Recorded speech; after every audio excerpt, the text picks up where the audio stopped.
Hey guys, আসসালামু আলাইকুম। আসলে গত 2 দিন এত পরিমাণে টায়ার্ড ছিলাম, কারণ আমি টানা প্রায় 8 ঘন্টা জার্নি করেছি। এর মধ্যে রেস্টের পরিমাণ খুবই কম ছিল। তো এখন আছি মালয়েশিয়ার মিরি সাওয়াক। এই জায়গার নাম হচ্ছে কোকো কাবানা। এই যে দেখতে পাচ্ছেন, এই হচ্ছে সেই কোকো কাবানা এরিয়া। সো এই জায়গাটা একটু ঘুরে দেখব আর আপনাদেরও দেখানোর চেষ্টা করব এই কোকো কাবানা। সো সব মিলিয়ে হচ্ছে জায়গাটা খুবই নতুন, নির্জন। আর একটা মজার বিষয় হচ্ছে এটা কিন্তু এই যে মেরিন ক্রু, হ্যাঁ। সো এইখান থেকে হচ্ছে বিভিন্ন শিপের যে ছোট ছোট যে বোটগুলো চলে, এগুলো হচ্ছে এইখান থেকে বিভিন্ন জায়গায় ট্যুরিস্টের জন্য নিয়ে যায়। আর এইটা হচ্ছে সি ভিউ এরিয়া, হ্যাঁ। এইখান থেকেই হচ্ছে মূলত সমুদ্র সৈকতের এরিয়াটা দেখা যায়। আর এই সবচেয়ে মজার বিষয় হচ্ছে আমি গত ঢাকা ছেড়েছি 8 তারিখ সকালে। সো এরপর থেকে এই পর্যন্ত গাড়ির হর্ন কি জিনিস আমি শুনি নাই। আর এইখানে আসার পরে তো আসলে এত বড় সিটি, এইখানে কোনো আমাদের দেশের মতো কোনো ফ্লাইওভার নেই, হ্যাঁ। বাট এইখানে হচ্ছে কোনো ফ্লাইওভার না থাকলেও রাস্তায় ওই রকম কোনো ট্রাফিক নাই, যদিও প্রত্যেকের নিজস্ব গাড়ি আছে।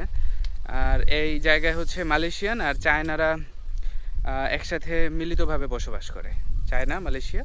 তো আরও অনেক বিষয় আপনাদের জানানোর চেষ্টা করব। আজকে হচ্ছে মালয়েশিয়াতে আমি মালয়েশিয়াতে আসছি 11 তারিখ, আজকে হচ্ছে দ্বিতীয় দিন। সো চলেন এই এরিয়াটা একটু ঘুরে দেখি আর আপনাদেরও দেখানোর চেষ্টা করি, হ্যাঁ। সো এই হচ্ছে সমুদ্র সৈকত। আর এইখানে হচ্ছে যারা মেরিন ক্রু, তাদের হচ্ছে এইখান থেকে তাদের চেঞ্জ করা হয়। এই যে আমার পিছনে দেখতে পাচ্ছেন, এটা হচ্ছে মেরিন ক্রুদের জন্য, যারা মেরিনে আছে তাদের ক্রুরা হচ্ছে এইখান থেকে চেঞ্জ করে। আর এই যে দেখতে পাচ্ছেন, এখানে নোঙর করা হয়েছে, ছোট একটা জাহাজ দেখতে পাচ্ছেন। সো এই এরিয়াটা এখন বাইরে প্রচণ্ড রোদ, আর বিকেলে আসবো ঘুরতে।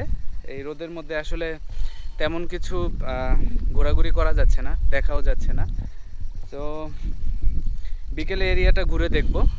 আর এখন চলে যাব হোটেলে, সিটিটা একটু আপনাদের ঘুরে দেখাবো, সিটিটা কেমন। চলেন আমরা গাড়িতে উঠি আর আপনাদের ঘুরে দেখানোর চেষ্টা করি এই সিটির অবস্থা। ওকে, এই যে আমার সামনেই আছে ছোট ছোট সাইকেল। সো এই সাইকেলগুলো দিয়ে এলাকাটা, এই হচ্ছে সাইকেল, হ্যাঁ। এই সাইকেল দিয়ে এলাকা ঘুরে দেখা যাবে। সো আমরা বিকেলে এরকম একটা সাইকেল ভাড়া নিব আর এই এরিয়া পুরোটা ঘুরে দেখব। তো আমরা রাতে আসব এই এরিয়াটা ঘুরে দেখার জন্য। এখন আমরা ব্যাক করছি, আমরা চেক ইন করবো, রুমে চলে যাব, হ্যাঁ। কারণ হচ্ছে চেক ইন করাটা বেশি জরুরি দরকার। তো এটা পুরোটাই ওই পাশটা যেটা দেখতে পাচ্ছেন, এই যে এরিয়াটা, এটা হচ্ছে পুরোটাই সমুদ্র সৈকতের এরিয়া, হ্যাঁ। এখান থেকে সৈকতের ভিউটা দেখা যাবে।